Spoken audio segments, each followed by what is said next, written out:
Guys, welcome back to Deadlight. I'm sharing 10 real, unsettling tales about Appalachian lake cabins on today's episode. You will never again spend the night by dark water after reading these tales. Please think about subscribing before we start, and remember to like and share it with your friends. Tell me where you're watching. Many thanks to all of you. Let's get started now. First story, there was no map that showed Ashvin's lake house. As we struck gravel after cutting off the final strip of asphalt, he remarked that the only reason I was invited was because I assisted him in passing the bio midterms. He nearly failed the unit on mitochondria. He probably thought he owed me one. Or perhaps he simply didn't want to travel alone all the way into the woods. I needed a weekend away from everything, so I said yes. No pressure, no expectations, and no noise. A few days of being disconnected, without a signal, without parents, and without any reminders of my life's purpose. At the age of 17, it sounded like independence, or as close to it as possible. Our travel time was nearly 4 hours. The initial stretch was very typical. Highways, exits, and depressingly small snack aisles at gas stations. However, everything became thinner the farther we traveled. Fewer homes, less traffic, then none at all, then nothing. Driving through a tunnel of green was how the last 30 minutes felt. There are trees on both sides, branches overhead, no fences or signs, just the sound of gravel crunching and the odd rock hitting the undercarriage with a clatter. The road finally came to a complete stop. It led to a rough, bumpy clearing that seemed as if it had been dug out with a backhoe 20 years ago and had never been touched since. The long, thin, black lake lay ahead. The woodland appeared to have been cut open, with water seeping into the wound. Above it, the shack was perched on a small incline. It was a drooping building that might have been a storage shed in the past and was now feigning to be livable. Not a house, and most definitely not a cabin. The roof tilted. Like fingernails, the deck boards curled upward. On a slanted post, a single solar light flickered just enough to be unsettling, buzzing gently. Merritt was there already. She was a relative of Ashvin's, perhaps 20 or 21 years older. She appeared pale and exhausted, as though she hadn't slept for days. She had her long black hair tied up in a bun. Head less styled and more out of the way. When we got out of the car, they gave us a slow look but no grin or hello. She gave each of us a water-filled, dented metal cup. She then stated, quite casually, "Try not to use the lake after dark." That was it. No follow-up, no explanation. Ashvin simply rolled his eyes and continued to go. These mountain legends are all over her. Don't pay attention. We emptied our belongings. I only had one backpack. It appeared that Ashvin's duffel bag had not been cleaned since his first year. It was considerably more dilapidated inside than I had anticipated. 2 spaces, a lack of insulation, dust everywhere, and the musty air that sticks to your clothing. Only that obstinate old generator out back that only came to life when it felt generous. No actual electricity. Also, no plumbing. Behind a shack tucked away in the forest was a wooden toilet box with a door that wouldn't close unless you kicked it precisely. Merritt advised us to boil the water before using the tap, and not too frequently even then. We built a fire behind the shack that first night. The rocks were already arranged in a half circle. Merritt sat on an old crate and joined us. She held her knife on her lap as though it belonged there, doing nothing with it. She merely stared into the flames without saying anything. Alternatively, Ashvin spoke continuously. Things people had done at parties and dumb school anecdotes. He told us about a child who, after swimming across the lake on a dare, claimed to have felt a gigantic brush pass beneath the surface. He responded, half laughing, bigger than a fish. Much larger. Actually, I wasn't laughing. I continued to observe the trees. The way they simply stood there had a certain quality. Still, no wind, no rustling, no wind, nothing. As if they were observing or waiting for something. Merritt had to have seen. "Do you hear it?" With her gaze fixed on the flames, she spoke. I understood what she meant, but I didn't answer. "No frogs," she said. "No problems. Away from the lake." Ash grinned as he flipped through another log on the fire. She always says this, but I was hearing it today as well. Or I suppose, not hearing it. Just the crack of the fire and the sound of burning wood splitting open. No buzzing, no chirping. We ultimately agreed to share a room for our sleep. It's just a feeling, nothing in particular. One of the doors was locked. Sort of. To get to catch, you had to wiggle the handle just right. 2 sleeping bags were spread out by Ashvin. Merritt walked silently to the other room. I had trouble falling asleep. The silence was too much, not because I was particularly afraid. I continued to listen for a sound, any sound, and my chest constricted the longer it remained silent. I must have fainted eventually. I may have woken up around 6 o'clock. The window's light was still yellow and weak. Breathing through his mouth, Ashvin was unconscious.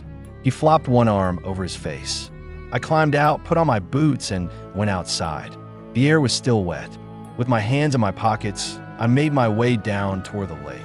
I noticed him at that point. Little, naked footprints like those of children. They headed directly into the water after starting right in front of the dock, but nothing emerged. Just a straight line of steps disappearing beneath the surface, with no return path. They were new. In the muck, the edges were still sharp. I turned to face the shack. Just fog beginning to crawl off the ocean, no sound. I informed Ashvin after returning inside. Confused, he massaged his eyes. He said, "There's no one else out here. No children. The closest residence is about 20 meters away." Merritt did not flinch. From her coffee, she looked up and remarked, "They don't always show themselves." We had a quick breakfast and then stepped down the boat. It was scraped all over and older than any of us. The end of one paddling duct was taped, but it held. Between the hills, the lake jutted out like a scar. Narrow. Nevertheless, the trees clung to the banks, their reflections shaky like water on grease. Ash caught windfish. I didn't. All I could do was gaze into the lake. Eventually, I noticed movement, just a glimmer beneath us, like if something was moving deep within. I squinted as I leaned over. I became aware that I could no longer see the bottom at that point. No fish, no rocks, no plants. Just black, empty black that I slowly leaned back. We spent more time out there. Something beneath us seemed to be aware of our presence. I didn't get much sleep that night. An hour, perhaps. Merritt woke me up at about 1 in the morning. "Someone is on the porch." My heart leaped. Once more, she was holding her knife at the doorway, slightly louder than a whisper. Behind me, Ashvin sat up drowsily. We stopped. Then we heard it. A steady, sluggish watercourse. One step, then another, nor hurried, nor cunning, simply coming up. Ashvin reached for the blade. I did not switch on a flashlight when I picked it up. Merritt merely gazed at the entrance. "Through the window," she replied. "I saw him. He is not from this area." We hurriedly opened the door. Nobody. The porch was empty.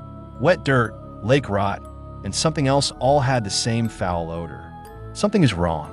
Something is wrong. Up till daybreak, we sat. Nobody said much.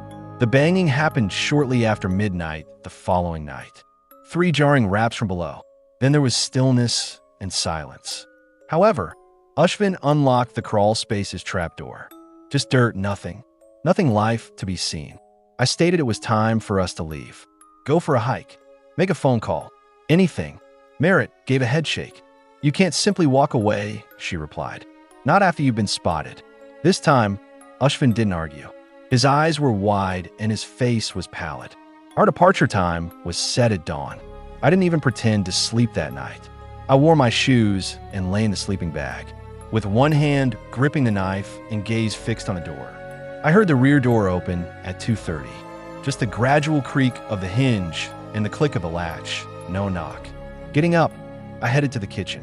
In the open doorway, standing barefoot and gazing out at the trees, was Ashvin. His expression was blank as he turned.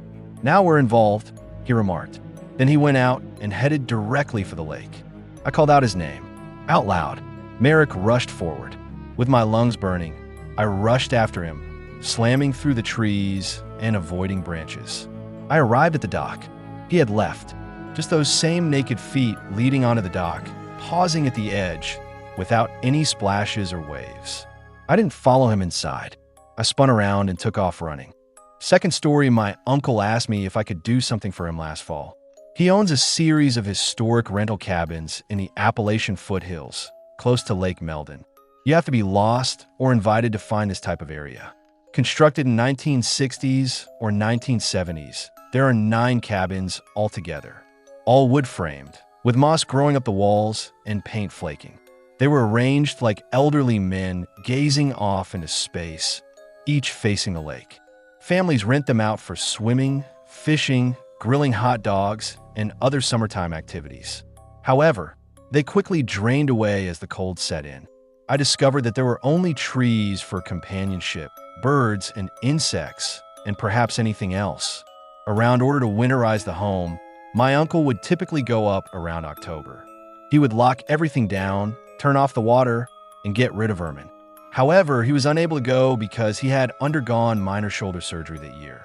Instead, he asked if I would go, claimed that it would only take a week or so. The main cabin, the one near the dock, had a functional stove and a tiny fireplace, and I could stay there. Why not, I reasoned. I had been restless and work was slow. A peaceful week spent by myself in the woods appeals to me. Just reading, time to reflect, and perhaps some organization for some of the things I had been putting off. I packed a stack of novels I've been intending to read since spring, along with groceries, instant coffee, and a heavy coat. The travel out was lengthy and convoluted, with several unmarked bends and largely back roads. I followed the instructions written on the back of an envelope my uncle mailed me when the GPS stopped working after approximately 20 minutes. By the time I arrived at the lake, it was late afternoon. The cabins were just as I had recalled them from my early visits. They appeared exhausted, a little slouched, but they were still upright. The water was cool and glassy as ever. Not particularly lovely, more like vigilant. The initial 2 days were quite unremarkable, even tranquil. I picked up my notepad every morning and made my way along the dimly lit corridor that connected the cabins.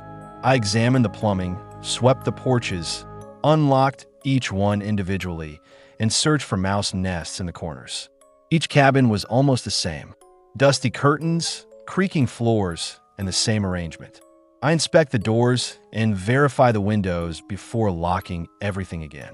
It was monotonous, yet strangely fulfilling. It was even quieter at night.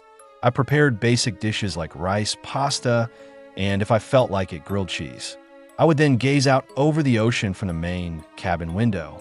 Just the sound of an owl hooting or the wind rustling trees. No boats, no people. It was the best sleep I'd had in months. Something didn't feel right on the 3rd morning. Off, but not dramatic. One of the wooden chairs in cabin 3 had been moved. It should have been positioned against the far wall at the little dining table, but it was tilted slightly toward the front window as if someone had been sitting there taking in a view of the lake. When I saw that, I stopped.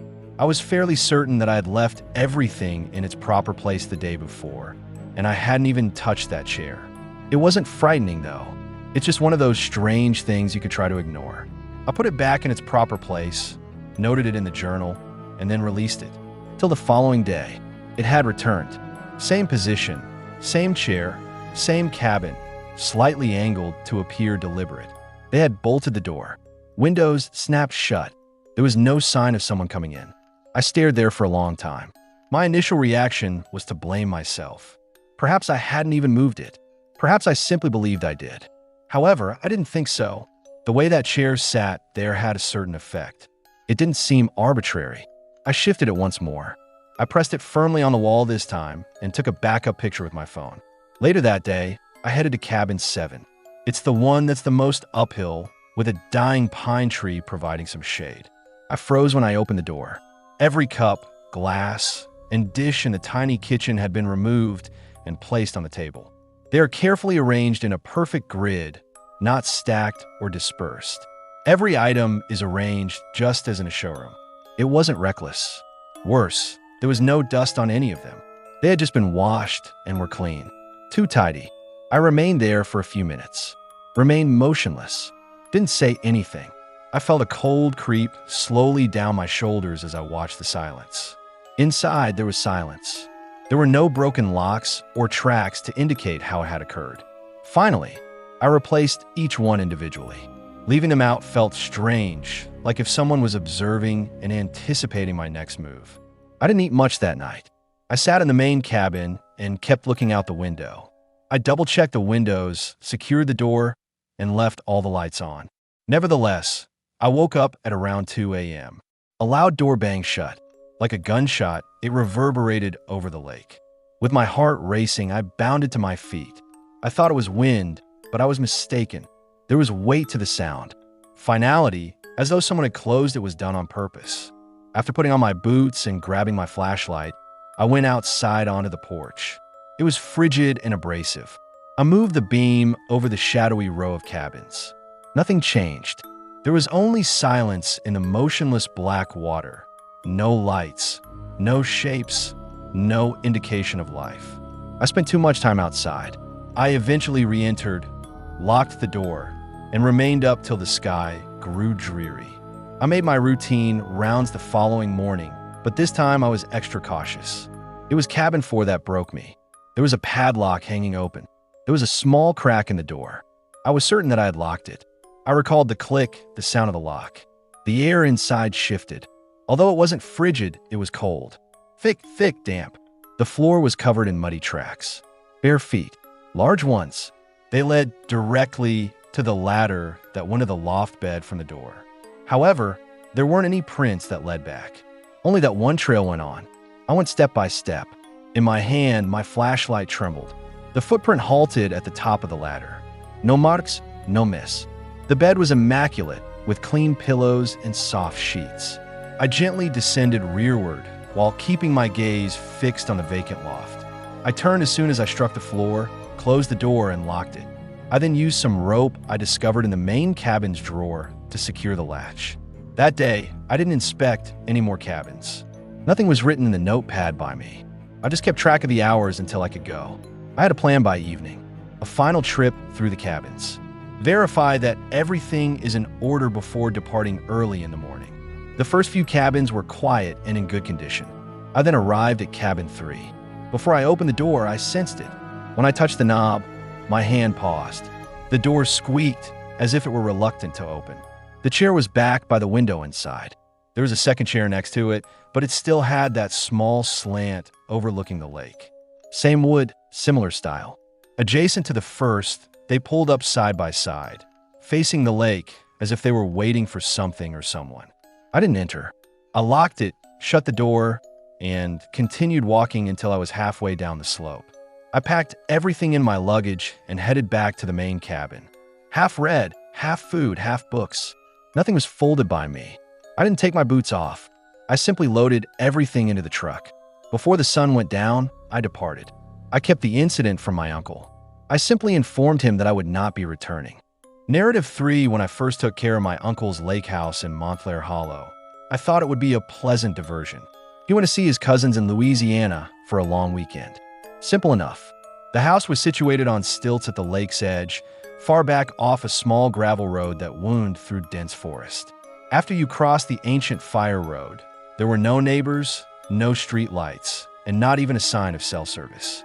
It had aged siding, a porch with soft areas, and creaking flooring that created noise even when no one was moving. It was one of those old family cottages.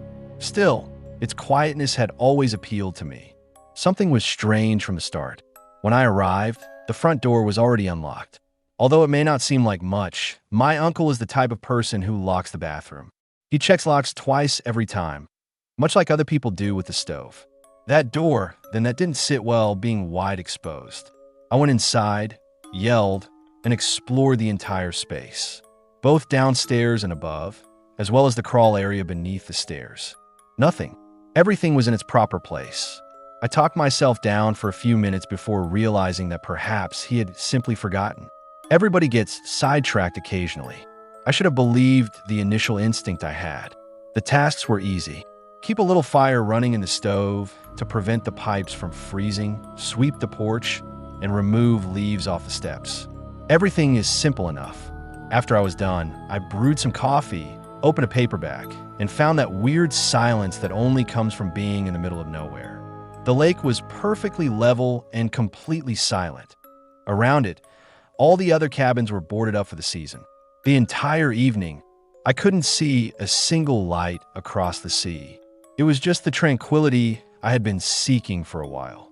I quickly passed out after choosing the room upstairs with the lakeview window. Before I knew it, I had just pulled the blankets over my head. Then, at some point throughout the night, I heard footsteps right above me when I woke up. The thing is this: that house has only the roof and neither an attic nor a crawl space. The footsteps, however, were heavy and sluggish, pacing purposefully from one end of the ceiling to the other. Every muscle in my body tensed as I sat up, chest stiff. I listened for a while without moving. Then there was no more sound. It might have been the old beams settling, I told myself. A raccoon on the roof, perhaps. However, the cadence of their steps was not animal-like. It was too planned. After that, I didn't get much sleep. Up until dawn, I merely kept an eye on the door. In the middle of the morning, I hauled the extension ladder from the shed and scaled the roof. No nest, no broken places, no missing shingles. However, I noticed 3 lengthy scuff marks etched into the wood trim when I turned to face the lake. Deep ones had fallen down the edge like something heavy. The edges were still raw, but they were fresh. I ought to have departed at that moment. Rather, I persuaded there was a straightforward explanation for me. Perhaps a branch had dropped off after blowing up there. A tool might have fallen. I have to be able to explain it. It was an uneventful afternoon. I prepared a basic dinner, stacked more firewood, watched a few episodes I downloaded, pretended nothing was wrong, and even laughed once or twice. Before I stretched and my shoulders split like gravel, it was simple to forget how tense they were. I made sure all the doors and windows were securely locked that evening. Checked them twice. I kept the fire going, left some lights on, and turned on the old radio in the den for background noise. It was ineffective. I heard something dragging across the lower floor at around midnight.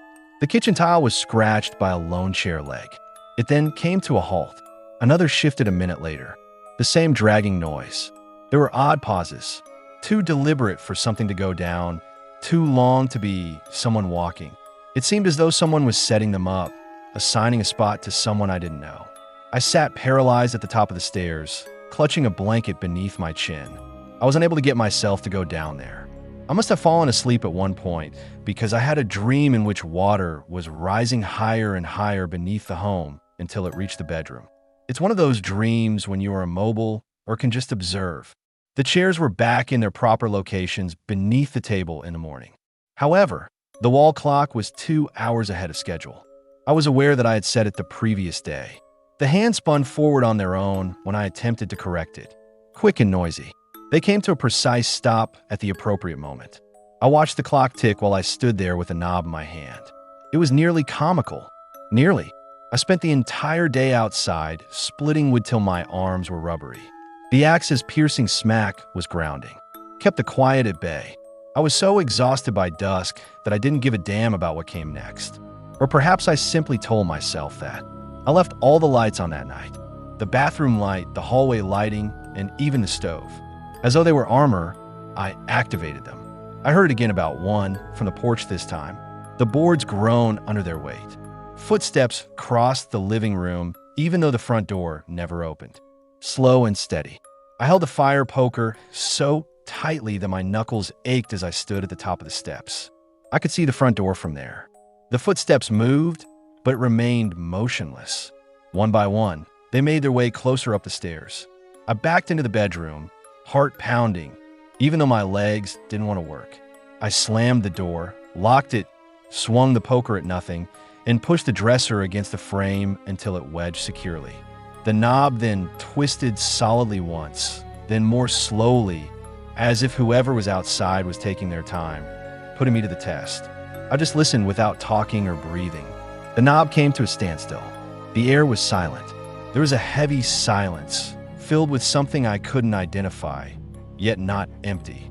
Curled up in the corner with that poker in my hands, I remained up all night. It was as though the air itself was unwilling to move, and the room was too still. I shoved the dresser out of the way and cracked the door as dawn broke. Once more, the house was silent. Nothing is out of place. With each step, my chest tightened as I descended the stairs. I saw it at that moment, a trail of naked, wide, wet footsteps that were bigger than mine. They led across the living room and up the stairs after beginning on the porch. At the top step, they disappeared. I didn't shut off the stove or pack. Without turning around, I dropped the keys in the metal mailbox, locked the front door from the outside, and drove off. Story 4. I rented a cabin in the heart of the Blue Ridge Mountains, close to Lake Ullo, when I was 31 years old. It seemed like the ideal location for me to temporarily vanish. Just long enough to turn off my thoughts, not forever. Long enough to recall what it was like to breathe without listening for buzzes and dings or reading emails. I brought my dog, Nessa. Without her, I couldn't imagine being alone. She is brighter than most individuals I know and is half mutt and half shepherd. My needs were perfectly met by the cabin. Simple wood paneling with a worn-in appearance of worn-out furniture and misaligned doorknobs. It featured 2 levels, a large stairway that's sloping down to a short pier, and a wraparound porch with groaning rocking chairs. Like a spine, the dock protruded into the water. Above the water, far out, partially obscured by woods, I could just make out a few more houses. A porch bulb, a kitchen light, or a warm flicker here and there at night, but mostly the blackness engulfed everything. I had been longing for this type of silence. The air was fresher, as if it had never been in a metropolis. There was a quiet about the lake as well, as if it had not been touched in years. I sat on the porch railing, broke up the bottle, and watched Nessa sniff about the yard that first night. Every rustle in the brush made her ears perk up. My chest stiffness started to release. That's when I noticed the house on the other side of the lake.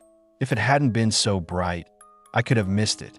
Upstairs and downstairs, all the windows flashed beautiful rows of squares in bright yellow. It wasn't simply the brightness, though, that caught me. It was the silence. No movement behind the drapes, no shadows, no shapes. The place seems to have been turned on, but never occupied. I may have watched for more than 10 minutes. I kept waiting for someone to open a door, draw a blind, or pass a window, but nothing ever happened. Across the pond, the home sat buzzing with light. Nessa was unconcerned, calm as ever. She trotted back up the porch steps and lay next to me, tongue out. It was probably security lights, I assured myself. Perhaps a luxurious vacation house with timers set to appear occupied. I continued to stare despite it. Not until I was forced indoors by the cold. I checked again the following evening after spending the day reading on the pier and strolling down the gravel trail. Not intentionally, even, with a beer in hand and my eyes on that house. I suddenly found myself on the porch. Same silence, same glow. Then there was darkness in one of the windows upstairs. Just one, abrupt and clear. Another a few minutes later. Then another. I remained motionless and observed as another tile became black every few minutes. Too exact to be random, top to bottom, side to side. The home was dark 5 minutes later. I continued to stare, hoping for something else. Nothing. On the distant coast, only a silhouette. After that, I felt weird. Not quite afraid, but incorrect. As if I'd seen something I shouldn't have. I tried reading inside. Didn't go too far. Later, Nessa began to pace as I was brushing my teeth. She never went to the door, even though at first I believed she should leave. With her tail stiff and her nails hammering on wood, she walked across the living room. Then she froze, hissed, and gazed out the window at the lake. I drew back the blind. Once more, the home was illuminated. All the windows were sparkling as if nothing had happened. I had trouble sleeping. I was startled by every brook. Every time I woke up, I thought I heard something outside, but nothing was there. Water caressing the dock, winding between the trees. I attempted to shrug it off on the 3rd day. I went fishing in the morning, caught nothing, and acted as though it didn't matter. Halfway into chasing a squirrel, Nessa gave up. As if that would ground me, I even prepared a proper lunch for myself. However, I froze when I saw the house that afternoon as I was making my way back from the pier. A chair was situated on the deck. It had never been there. I had no doubt about it. Maintain an off-center stance against the railing. I could even make out its outline from the other side of the lake. My throat became parched. I tried to tell myself that I had missed it earlier as I stood there. Perhaps it had been hidden. Perhaps I hadn't listened. When the lights came on that night, the chair was occupied by someone. They were not lazy. They weren't at ease. In the backlight of the window, they sat up straight. I could only see the shape, not the details. squared shoulders, and well-placed arms. I continued to wait for a change in weight or a tilt of the head, but nothing came. They remained still. It was beyond midnight when I remained on the porch. With my eyes fixed on the image, I held a warm beer. I blinked at one point, and they vanished. The chair was vacant. The lights were still burning. The following morning, I didn't go outside. I stayed inside with the curtains drawn and walked into the woods with Nessa. Nevertheless, I noticed that I was looking at the time as though I were counting down. Nessa snarled that night before I even opened the door. The sound was deep in her chest, and her body was stiff. I went out onto the veranda. It was dark in every cabin on the distant coast, except for one house, all of them. This time, there was a figure in each window, one in each light square. They simply stood there, properly centered and framed in each window, without moving. I got cold sweat on my back. My mouth became parched. Then I muttered, "That's not possible." It was exacerbated by the words. With a piercing, angry bark, Nessa lunged for the railing. Then they made a move. Each and every one. Not in my direction. Not in any direction. Together, they each took one sideways step. Just in time. Too practiced, too smooth. Next, complete darkness. All the lights went out at once. The quiet was intolerable. It wasn't serene or organic. As if the very air had altered. I was having trouble breathing. I didn't think twice. I snatched up my bag and stuffed everything in. Socks, books, toothbrush, and anything else I touched were still wet. Nessa's leash was snapped on. I barely managed to straighten my boot. The lights were left on. Failed to secure the door. I simply drove quickly. On gravel, the tires skidded. Headlights flickered across the treetops. I didn't check the lake or peek in the mirrors. I didn't take my eyes off the road. I didn't look back until 10 or 12 miles later when the hills rolled behind me and the forest thinned. Nothing. Just distance, just trees. I haven't returned to Lake Ullo. I never again rented a property in the Blue Ridge. Narrative 5, I knew even before the sun rose that morning that I would remember it in a different way than anything else. Although I was 16 when it began. During the final week of summer, Boone and Alito had traveled from Georgia. Just a little vacation before classes resumed. Her journals were filled with sticky notes and were all color-coded. Boone's worn-out headphones were continually dangling from his neck. Even without a connection, I wasn't really invited into anything. I came along even though it wasn't official. Located in the Appalachian Mountains, the lake house had always felt like a forgotten part of the family. The type of location that people mention in passing but never go into detail about. It has a sense of remembering things you would prefer it not to. Old places help you remember who you are, Mom used to say. I always thought that was a bit dramatic, but it stayed. However, Aunt Reva once informed me that up there, quiet had a voice of its own. As if it were a precious thing, she added, "You shouldn't interrupt unless you mean to." We were beginning to get used to the pace of the area by the third day. Just after daylight that morning, Reva emerged onto the porch in her methodical, silent manner. Her face appeared strained and pallid. In her hands were 3 mismatched coffee mugs that's bitter, black, and powerful enough to remove paint. It was a minute before anyone spoke. She continued by saying that she felt as though her head was breaking in two. It was not the sort of admission Reva usually made. She gave Alto a neatly folded list and instructed him to handle these. Her fine handwriting was used to write down duties. Clean the green planks on the dock of algae. Remove any dead branches from the lake's course. Pull the spreading vines that are obstructing the boat house's windows. After putting on an old pair of gloves, I went outside. It was colder than it should have been for late August, and the air had that jagged edge to it. With his boots squishing through the soggy grass, Boone emerged behind me. He appeared to have slept very little. With hedge flippers in hand, Alito had already strode off toward the tree inn as if she was serious. I attempted to shake the slumber from my limbs, took my time, collected some fallen branches, and gave Joel the bucket to rinse the pier. The lake walk winds through nearly half a mile of dense forest, beginning about 50 yards behind the home. In some places, the path is hardly wide enough for one person. The dirt was squishy and had animal prints all over it. The trees arch above, their limbs meeting overhead like ribs, while the ferns grow enormous down the sides, curling up like green fists. I've always had the impression that the forest doesn't breathe until someone enters it.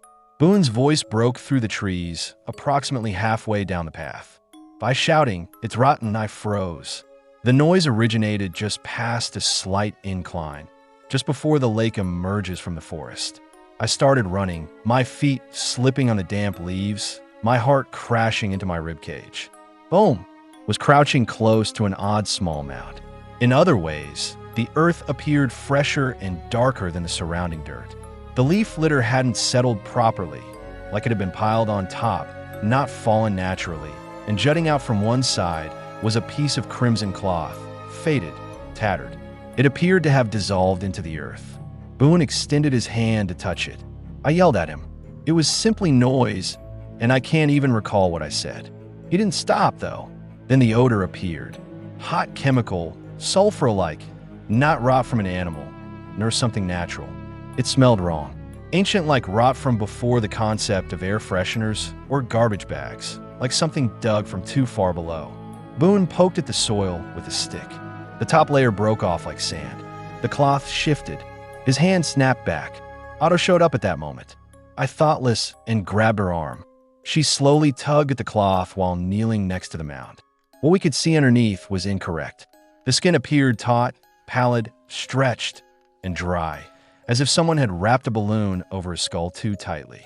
There were thin lines that might have been tattoos, but they didn't appear to be anything contemporary. My brain felt hairy and slick due to faded patterns and symbols. The scalp is still covered in thin strands. Boone vomited up in the leaves and stumbled back. I tried to hide my face, but I was unable to close my eyes. It wasn't a beast. Whatever it had been, the woods were not the right place for it. Not in this place. Not right now. I said nothing at all. All I did was turn around and dash back to the home. Riva stood near the screen door as if she had sensed the problem beforehand. Her face remained unchanged. I attempted to explain, but nothing came out of my mouth. The jungle seemed to place a hand in my throat and mutter, "No." She trailed after me. "Calm, quiet, quiet." Back to the others we walked. Slumping against the log, Boone's respiration was too rapid. With her arms folded and her face streaked with dirt, Otto stood by the mound. She didn't raise her head. Riva approached it directly and remained silent. She simply gazed at us, the trees, and the ground. Then she indicated. An old pine tree that had been bared by lightning the previous summer stood at the far end of the clearing. I recalled it clearly. It had appeared to be skeletal. Bone white wood, no color, no bark. It was living now, with thick bark covering it. Halfway up the trunk, healthy moss is growing. Green, alive, fully recovered. The missing board from the previous year, the one we reflexively stepped over, was entire again as I turned back to the pier. Though not fresh enough to make sense, the wood appeared somewhat newer. The grain was exactly the same as if it had never been gone. I then turned my attention to the boathouse. The rusty old canoe remained slumped in the same spot. However, the motorboat is no longer there. The one that hadn't started in 2 years due to a dead battery. Simply not present. No bobbing in the water, no rope. No indication that it had ever been inside. That's exactly what Riva stated. And we went. None of us talked over dinner. Not even Boone, who typically couldn't bear silence. That night, we sprawled out in the living room. I took the couch. Boone cuddled up under a blanket by the fireside. Alito next to the bookcase. Riva remained by the front window, one palm pressed against the frame as if her fingers were holding the home together. I had trouble falling asleep. I always saw that skin, that cloth, and the way the ground seemed to want to breathe when I closed my eyes. I heard it around 2 in the morning. The crunching of pine needles just out of the porch light's range. Not steady, slow, or rapid. With my heart pounding in my throat, I sat up. It was as though the house's air had thickened around us. The ground squealed beneath my feet as I moved in the direction of the window. A figure was standing at the far end of the dock. There was only a silhouette against the ocean, no sound, no flashlight. He raised his hand, dipped it in the lake, and knelt. The water remained motionless. No esplas, no ripel. The man slid into the water, if he was a man. Not like a person falling or plunging. In the dark, folded in like paper, just absorbed. Then he disappeared. I turned and seized Alto and Alto, woke her up with a shake. In an instant, her eyes widened and she sat up. Boone let out a whine from his position, drawing the blanket closer. Riva remained at the window, not even blinking. "Pack," she said, and we did. Before the lake was illuminated, we departed. We entered the car and were greeted with the scent of damp dirt and pine. We returned 3 months later just to shut down for the winter. "We'll simply be here for the afternoon," Riva remarked. The trees had lost their leaves. The grass was blanketed with ash-like frost. Once more, the dock's plank was gone. The motorboat had come back, shattered and soaked with water, as if it had sunk and been pulled reluctantly back up. Dead again, the pine at the edge of the clearing. Limbs are fragile, and bark is gone. There was no one in the clearing itself. Just silence, no fabric, no mound. We don't discuss Boone's contact. On the dock, we don't challenge that figure. Story 6, The Vacation, was suggested by my cousin Alex. He wanted a vacation after returning from a soul-crushing desk job in Atlanta. I was holding off taking on real responsibilities because I was burned out from working in restaurants. His offer of a weekend at a borrowed lake house sounded ideal because it would be low-key, tranquil, and just involve fishing, possibly a campfire or two, as well as a good reason to put my phone away for a few days. The residence was owned by one of my aunt's friends. It's one of those locations that people don't realize they possess. It had apparently been in use for years. He had to navigate this meandering dirt road that hardly appeared passable after driving for 20 minutes past the previous gas station. The sun had already set as we pulled up. The yard was covered in long, thin shadows that seemed to spread from the trees. There were just perhaps 2 rooms in the cabin. It appeared to have one damaged hip as it slouched slightly to the left. The back porch overlooked the lake and hung directly over the slope. The lake itself was motionless, almost motionless. A vast, shadowy area encircled by hills and woods, with dilapidated docks and deserted homes that had obviously seen better days. With paint flaking, shutters nailed shut, and roofs drooping in the center like weary lungs, half of them appeared deserted. Only skeletons with vines creeping through them made up one pair. The majority of the families had departed when the coal plant closed, according to the locals we spoke to at the grocery shop. Jobs disappeared, and people simply got up and moved on. There was a strange silence in what remained, as if the place had been frozen at the very instant when everyone gave up and departed. That seclusion felt kind of wonderful at first. No negurs, no automobiles, no responsabilities.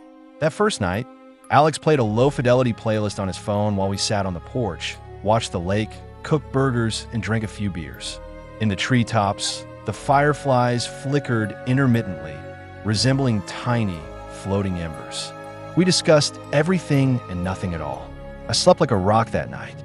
Things began to get strange the following evening. I went back out onto the porch shortly after midnight, unable to fall asleep. The stomach was agitated. The cabin was stuffy. The air outside was crisper and colder. It was a sparkling, flat lake. Not even a ripple. I became aware of it at that point. A light streaking gently along the ridge across the sea. I initially believed it to be a flashlight user, perhaps going on a hike or going camping. It did not, however, move like a spotlight. The light had a gentle yellow glow, similar to that of an antique gas lantern. It drifted in and out between the trees, bobbling slightly. Too sluggish, too smooth, but steady. I was staring for longer than I thought I was. I couldn't hear anything, which was the strangest part. Just that gentle floating light, without any snapping branches or crunching leaves. I couldn't help but recall the store lady telling us that nobody lived on that side of the lake anymore. Just fauna and the remains of old homes. Perhaps someone had made a camp, I thought. Hunters, perhaps. After all, it was public land. I observed for another minute or two as the light gradually disappeared behind the trees. I returned inside after that, but persisted. After that, I tried to go to bed. It was an old mattress. The springs moaned as if they were harboring resentment. I moved to my side and then back to my side. I eventually got over my discomfort and simply lay there, gazing up at the ceiling. The splashing followed, initially soft. It might have been a beaver or a fish jumping, but I continued and continued. just far enough apart to feel deliberate. Pause, pause, splash. Pause, pause, splash. I attempted to track it, held my breath, and sat up. It sounded as though someone was standing in shallow water waiting. Not stomping, but heavy, cautious steps, the kind you might take in a chilly, knee-deep lake. This low, dragging sound, like water sloshing over legs, followed every stride. I slipped over to the window and used 2 fingers to carefully draw the blinds aside. Nothing. The waves were visible, yet the lake appeared placid, motionless, and almost artificial. Slow, concentrated circles moving over the surface as if something had just gone through. As soon as I glanced, the sound ceased. It was only a fish or birds, maybe the breeze against the reeds, I told myself the following morning. However, I came to a complete halt as soon as I stepped out onto the dock. Footprints were pushed into the wet wood, arranged in a straight line from the shore to the water's edge. Too thin, too lengthy. Sharp, tiny points tapering off the toes. It appeared as though an attempt was made to imitate a human foot, but certain important elements were overlooked. Squinting at them while eating breakfast, Alex approached. He shrugged after bending over and prodding one. "Raccoons," he began to murmur. "Raccoons don't walk like that," I replied. Perhaps they had been practicing their stance. With a giggle, he returned to the porch as if nothing had happened. I continued to stand there and gaze at the tracks. They appeared too methodical, too orderly, as if they were arranged one at a time, as if someone wanted us to take notice. I kept looking across the lake that night. Couldn't resist. There was a strange feeling. A curtain had been pulled aside from one of the houses on the far side that had appeared especially collapsed the day before. I was interrupted mid-sentence. I can assure you that the curtain had been drawn tightly, but suddenly it was partially open, allowing a small amount of darkness to peek in, and a shape appeared, behind the glass. Upright, upright. Even so, I could only see the outline, but it was unquestionably a person or something shaped like a person. "Look at that window, Alex," I remarked, gesturing. The curtain had closed once more by the time he glanced. He snorted, referred to me as jittery, and resumed his cooking. I studied that window until it was too dark to see, but I didn't mention it again. Hardly blinked. Like I was in some shady motel, I checked all the locks, locked all the windows, and even placed a chair beneath the doorknob that night. I didn't care that I felt silly. I was awakened at around 2 by a knocking sound coming from under the floorboards, not at the door. It was slow, deliberate, and faint. There was a flat, hollow knock that sounded like someone tapping beneath the cabin. Talp, talp, talp. I remained motionless. Simply lay there and listened. I then extended my arm and touched the floor beside the bed with my hand. I sensed it, the gentle vibration that reverberates through the wood with each knock. I had a racing heart. Not even a breath left my body. It finally came to a halt. As simple as that. There was silence. No dramatic slam. No grand climax. I waited for morning while gazing at the ceiling. That morning, the lake was misted, as if someone had covered the water with gauze. I stepped outside by myself since I needed some fresh air and some space away from the cabin's interior. I saw it at that moment. Our tackle box and fishing rods were strewn about in the shallows, as if someone had snatched everything and tossed it. Weeds twisted the hooks.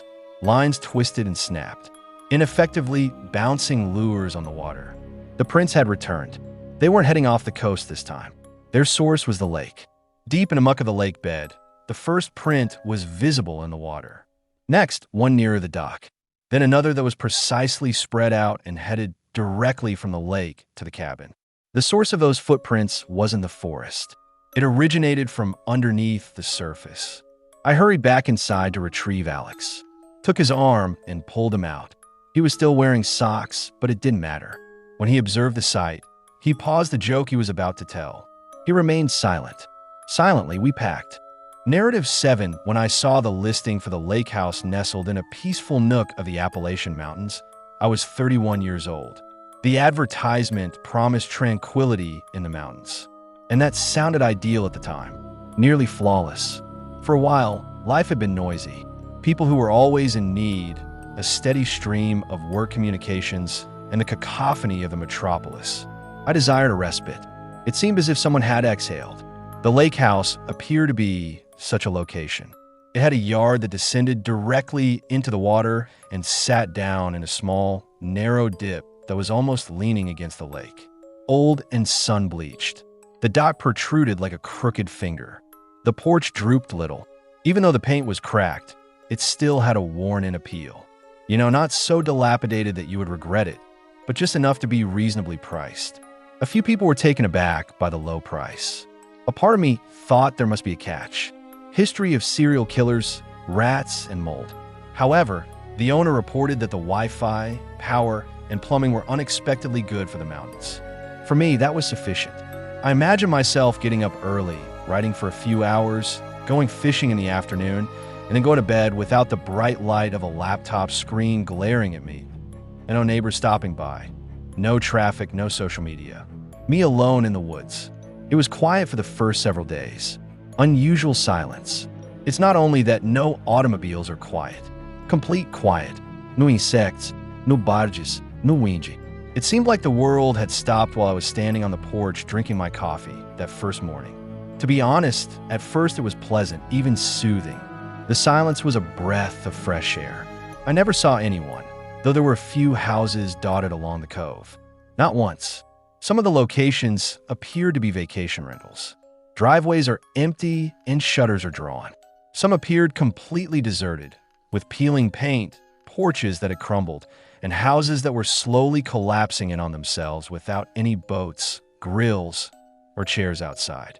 I would occasionally hear waves pounding against the dock around midnight, a gentle cadence, akin to a person slowly dragging a canoe in. I didn't give it much thought at first, probably simply a neighbor returning late after a fishing trip. However, the water was perfectly calm when I went outside to make sure. Not even a ripple. I watched, waited, and got no response. The lake appeared to be made of glass. It's not even easy to stir. Every night, almost to the minute, this occurred. It's always shortly after midnight. Every time I looked, I heard the same sound and saw the same silence. I dismissed the weird feeling. It's strange how sound moves across water. That was my self-talk. Something changed over the weekend. The night was a Thursday. I recall this because the website kept crashing when I tried to shop groceries online. I gave up in frustration and went outside to get some fresh air. I saw it at that moment. The kitchen light was on in the house, just across the cove from mine. I had never before seen lights there. During my entire stay at the lake, it appeared to be deserted. Now, however, a warm yellow light filled the kitchen. Additionally, there was a person in front of the counter. A tall, motionless silhouette that simply stood there. I gazed, attempting to determine whether I had previously overlooked any indications of life. Perhaps someone had been residing there, but I had never seen them enter or exit. Still, something didn't feel quite right. I held up my hand and waved casually the way you would to a neighbor on the other side of the street. Nothing. The figure remained still. Didn't even respond. Thinking they hadn't noticed me, I finally went inside. Perhaps they were attempting to recall why they had come, either by cooking or by looking into the refrigerator. In any case, however, I checked again the next morning. It was dark in the kitchen. There was dust on the windows. The entire house appeared to be as lifeless as it had been. Even the side where the driveway was walked by me. Just leaves, no footprints, no tire markings. Something settled in my stomach at that very instant. Just a glimmer of discomfort that persisted. Nothing spectacular. Following that, I began to notice further things, small, incomprehensible shifts. On occasion, the opposite side of the lake appeared far closer than it had previously. I could make out individual pine needles on the trees up close. A few hours later, the cove would appear elongated, as if the distant shore had receded twice as far. The houses became indistinct forms. The port across the street appeared to have shrunk as well. There was no fog, no shadows, no light trickery. The room shifted. The cove twisted in shape. On many mornings, it seemed as though the beach was getting closer to my porch. On other days, it completely vanished behind a wall of trees that on the previous day had not been there.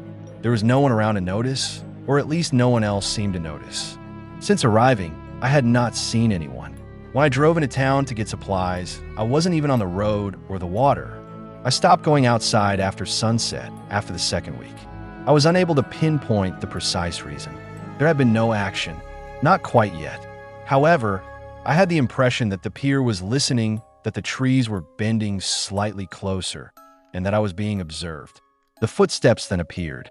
I was going through old texts while lying in bed when I first heard them. Naturally, shortly after midnight. Outside, there are heavy, plodding steps traveling along the dock, wood creaking under purposeful weight, traveling from one end of the pier to the other and back. I went cold. All of my hair stood on end. I merely listened without moving. I could feel the thumping of my heart in my throat. I wondered whether I had dreamed the entire thing when the steps stopped. Then they began anew, like someone pacing back and forth. The boards creaked in that same pattern. After a while, I made myself glance through the blinds. Nothing. The moonlight was the sole illumination on the deserted dock. The sound continued even when the water was motionless. Like the dock's own heartbeat, it continued to move slowly and steadily.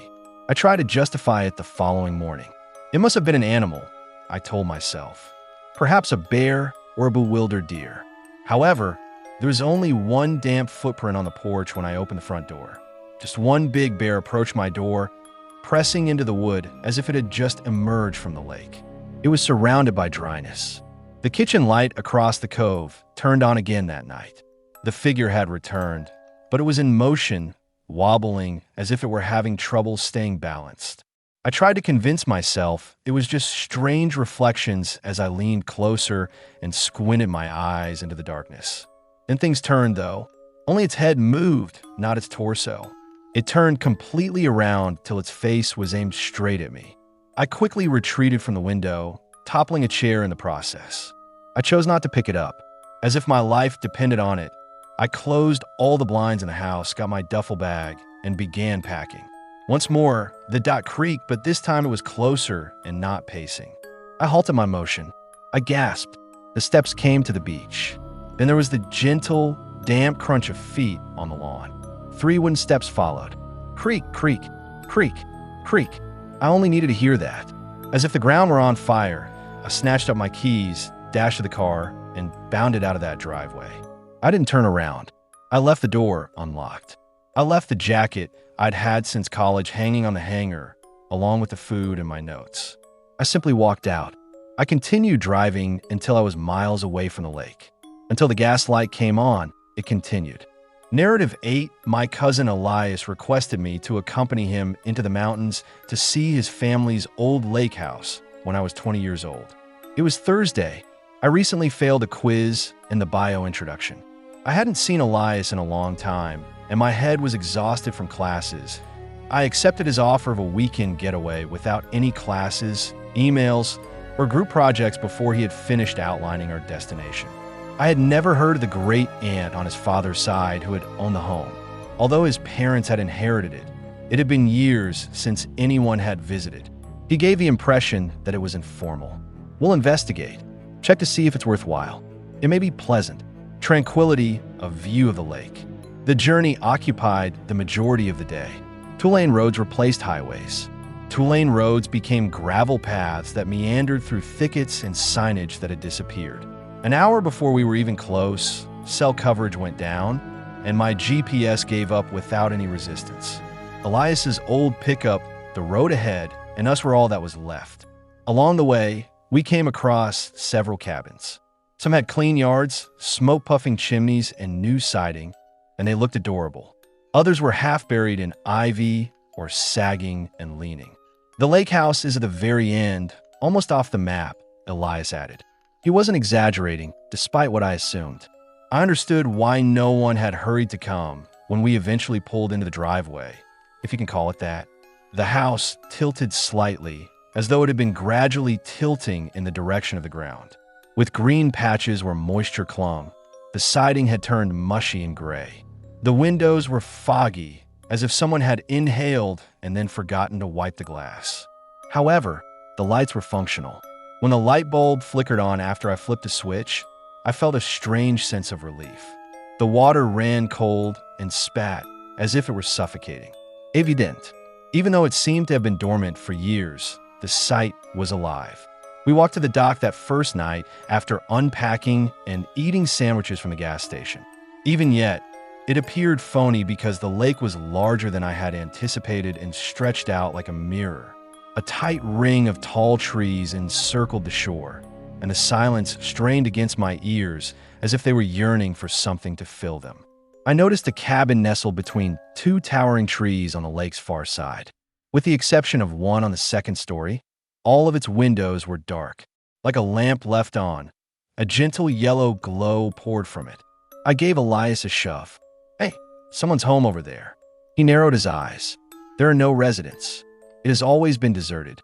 "Are you certain?" "The lights are on. I assure you that no one resides there." He spoke slowly, as if he hadn't heard it himself and had heard it from someone else. We observed, not because it was broken, but rather because of a movement in front of it. The light flickered, but only that constant illumination over the sea was visible. No shadow, no form. As if someone had pulled a plug, it snapped off cleanly just before midnight. I remained silent. We returned indoors and attempted to sleep. I went outside early the following morning. The air was moist and cold. I noticed them at that point. Wet, bare feet, footprints. The arches and toes were visible. They ascended the stairs, made 2 full circles around the front door, and then descended again. Water had left the boards black. I summoned Elias. He emerged, gazed below, then gazed into the trees as if contemplating something else. He said, "Could be raccoons." I arched an eyebrow. He didn't respond with feet like that. He simply turned and returned inside. He dug through old papers in the attic all day. Still gazing across the lake, I made my way to the dock. It was now dark in the cabin. I noticed the canoe at that point. The previous evening, it had not been present. No, it was partially submerged to the dock's edge, slanted, water sloshing within. The rope was barely coiled around a post and knotted in a pour knot. I stared as I froze. The way it just looked made me shiver for some reason. I looked around the lake once more. Across the pond, the cabin appeared darker, as if it were attempting to blend in. I told Elias I wanted to go that night, and went back inside. He let out a sigh. "In the dark, we are unable to drive those roads. You saw how awful they are, so come on." He probably wanted to pretend that everything was all right more than he really did. He kept his eyes on the windows as if he thought someone may be peering in. Neither of us relaxed, but we stayed. I paced the house that night, wanting to stay active. I became aware of the pictures in the corridor at that point. Antique portraits in black and white. The glass was immaculate, just cleaned, but the individuals were different, all in massive wooden frames. Additionally, the frames seemed warmer to the touch than the wall. I looked at their faces. They all didn't appear to be familiar. Not the family of Elias. Someone you wouldn't expect to find at a deserted lake cottage. With their mouths shut as if they were holding their breath and their eyes wide, none of them grinned. We pretended to watch TV after supper, even though the antenna hardly functioned. Then there was a loud creak coming from upstairs. Elias gave me a look. "You hear that?" I gave a nod. We stopped. He then reached for a flashlight. I advised him to wait, lock the door, and leave it alone. He gave a head shake. "I'll be right back." The flashlight beam bounced off the walls as he carefully made his way up the stairs. With my fingers on the knob, I stood at the door, strategizing how quickly I could reach the truck. He then made a single call to my name. He seemed to be repeating it meaninglessly, flat mechanical. Then there was quiet. I waited for 10 seconds. 20 nothing. Nothing. Then I heard it. Above me, something was dragging against the wall. No hammering, no footsteps. A methodical, gradual scrape, like the grazing plaster of fingers. That was it. I dashed into the truck across the yard from a porch. With my heart thumping so fiercely that my ears rattled, I locked the doors. Every muscle in my body tensed the bolt once more as I gazed at the home. Then there was light. Not in the cabin on the other side of the lake, not in the house. A steady, straight beam of a flashlight shines in the woods behind the home. Someone was standing at the tree lean, watching, holding that beam directly on the truck without moving or approaching. It didn't falter. I slammed the gear into drive after turning the key. I ripped over the gravel so quickly that the steering wheel jolted in my hands as the tires spun and caught. I didn't slow down. Not for potholes, not for curbs. I didn't even look back to see whether Elias was following. I simply kept driving till I came to pavement and the wood started to thin out.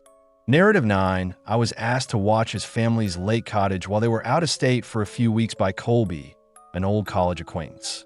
In order to assist her dad in settling into a care facility, he and his spouse were taking a plane to Arizona. Really, just a favor. It was nothing new to me, having spent a few of summers there previously. I had time off, too. I thought a few weeks away from the city would be enjoyable. It was located directly on the shores of Mirror Glen, a long, narrow lake in the heart of the Appalachian. Don't be fooled by the lyrical name. More often than not, it resembled black glass rather than anything mirrored. Steep slopes and dense vegetation around the lake. You could forget there were other cabins around because they were so far apart. It became busy in the summer. By late October, there was nothing but silence despite families barbecuing, children jumping off piers, and boats racing about. For the winter, the majority of the houses were boarded up.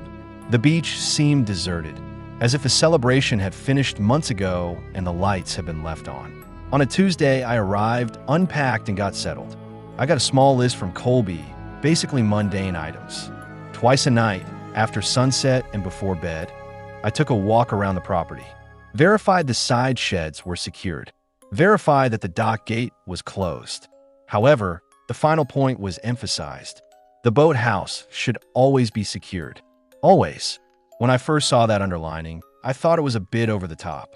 To be sure, I even gave him a call the first night. Does that resemble a break-in? I inquired. No, he responded, pausing.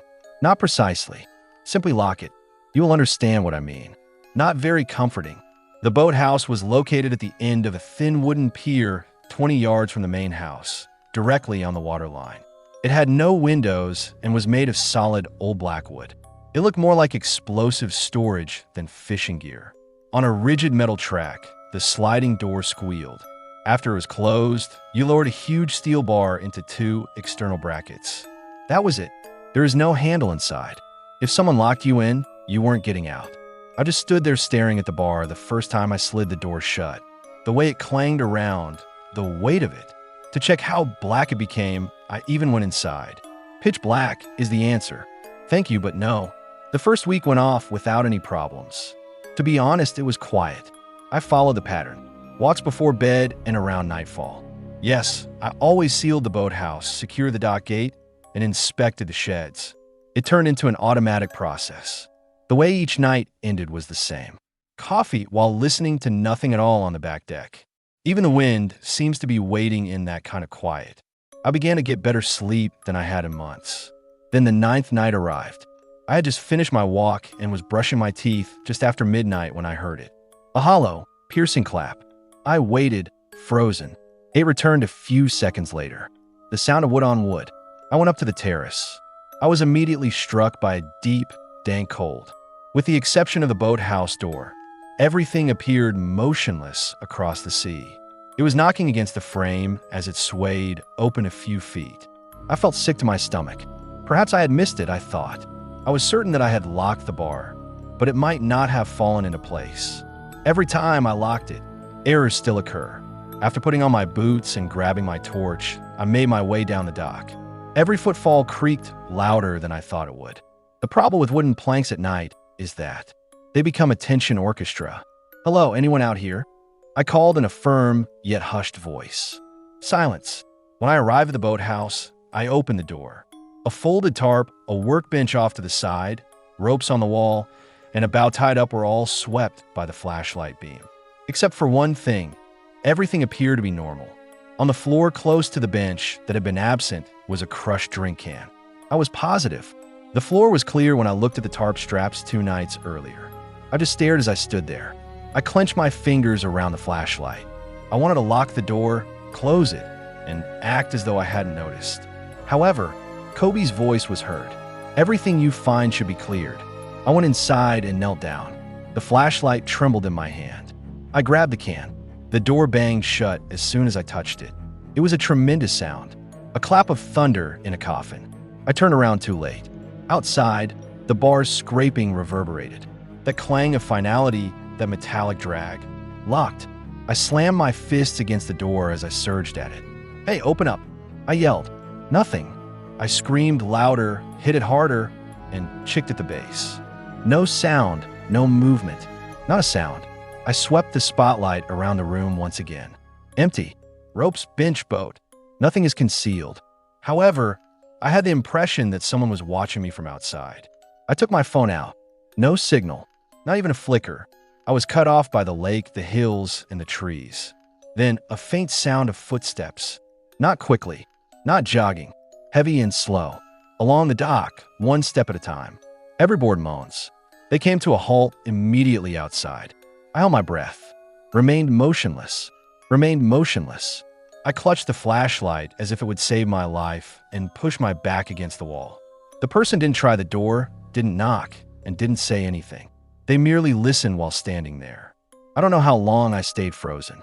Finally, the footsteps resumed again, retreating this time, still slow, still steady, then quiet. Gone. I waited. I let out a yell. I slammed the door. Nothing. After a while, I switched off the flashlight in order to conserve the battery. Total darkness. The lovely sound of water beneath the boards, lapping like breath. Every so often, I clicked the light back on each time, hoping to see something in the black water. I never did, but that didn't help. Time dragged. 2 hours, maybe more. My throat was dry, my legs constricted. I started chatting to myself merely to hear a voice. The sound of metal against metal comes last. The door split open and the bar slid loose. Light from the pale morning streamed in as if it had never been there. Wayne, an elder neighbor, was the one. I spoke to him a couple of times. He blinked as if he hadn't expected to see anyone, and he stood there with a fishing rod over his shoulder. He said, "You all right?" With a nod. I shoved past him and staggered onto the dock as if I had been submerged. I noticed the damage at that point. 6 or 7 boats were destroyed along the shore. Not merely undone, but undressed. The locks broke. No more hellboard motors. Oars are absent. Life jackets were thrown. Glove boxes that are left open. They would hit all the bows except mine. While I've been imprisoned inside, I hadn't been targeted by whoever did it. To get the one person who might notice out of my way, they would trap me. It was deliberate, composed, impersonal, and just lacking. A few days later, Colby returned. When he saw the shoreline, he appeared ill. Together, the neighbors' damages exceeded $20,000. The sheriff arrived, jotted in a notepad, asked a few ambiguous questions, and said he would follow up. He didn't. Nothing. No prints, no footage, no suspects. The neighbors muttered. No one had noticed anything. I thanked Colby and handed him the keys, but he didn't reciprocate. He made an effort to laugh it off. Hurry up. Most likely, it was simply a few robbers. Now you're safe. He didn't understand, though. They were more than just boat robbers. They were fully aware of their actions. They also ensured that I couldn't stop them. At the age of 19, I accepted a summer position overseeing a chain of lake cabins nestled in the foothills of Appalachia. It wasn't glitzy, but it made enough money to cover my car's gas expenses. Additionally, it provided me with a discreet justification for spending the entire summer by the water, which seemed like a good bargain at the time. Where the hillsides dipped into still water, the chalets bordered a reservoir. Some were more recent, featuring large windows overlooking the lake and expansive decks. Some were older, and you had the impression that someone may be watching from inside the walls because of the way they creaked beneath your feet. You could act as though you were alone since they were separated by just enough distance. My work was easy. After the visitors have left, tidy up. Remove the linens and replace them. Examine the propane tanks. Sweep the porches. Securely lock up. Nothing that needed to be considered. The majority of on some days, the only sounds were the cicadas, the wind from the sea, and the distant motor of a boat. For a time, everything was quiet. Then one late July evening arrived. The largest cabin, the one way at the end of the driveway, was the last one I had cleaned. I always had a strange vibe about that location. With 2 stories and a broad deck that extended like a pier over the lake, it was larger than the others. It was farther out, deeper in the trees than the others.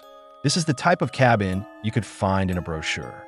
However, it always seemed wrong, too quiet, not serene. There was a mess from the previous group that stayed there. Towels all over the place, garbage on the terrace, and dishes in the sink. It was not until the sky had gone that deep blue just before full dark that I left. The sun had disappeared behind the ridge by the time I hauled out the final trash bags. And no moon. I noticed activity close to the tree and along the shore as I rounded the corner of the house with arms full of trash bags. I initially believed it to be someone breaking through, possibly a fisherman making his way home. People, particularly locals, occasionally wandered around. I squinted, expecting to see the sparkle of boots or a lamp, but what I saw was incomprehensible. It was slender, like someone stretched upright beyond what a body should let, yet towering, far taller than a human. Additionally, it didn't walk like humans do. It moved effortlessly over difficult terrain with its fluid strides. Holding 2 leaking garbage bags, I stood motionless. I blinked. Without making a sound, it crept between 2 trees. I let the luggage fall to the ground. My legs were functional before my brain. I locked the door after slamming it shut and backing into the cabin. I then secured all the other windows and doors in that location.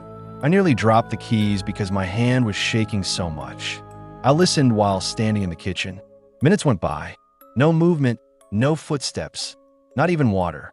The entire lake seemed to have become silent. After a while, I made myself go.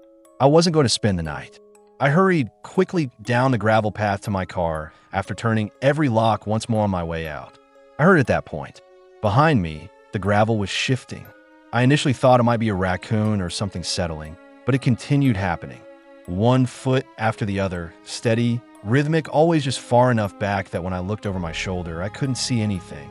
I continued. I didn't run. With my heart in my throat, I simply moved more quickly. When I got to the car, I leaped in, wrenched the door open, and twisted the key till I almost broke it. As I ran out of there, the tires churned on gravel, flinging boulders into the trees. It was 3 weeks before I returned to that cabin. I only did it throughout the day when I did. I normally left before 4 o'clock and did quick cleans, but my friend Zach persuaded me to return one evening. He believed I was being dramatic. His words, "You probably saw a bear or a hiker using strange equipment." Just to hang out, he persuaded me to do it, stated that facing it would be beneficial.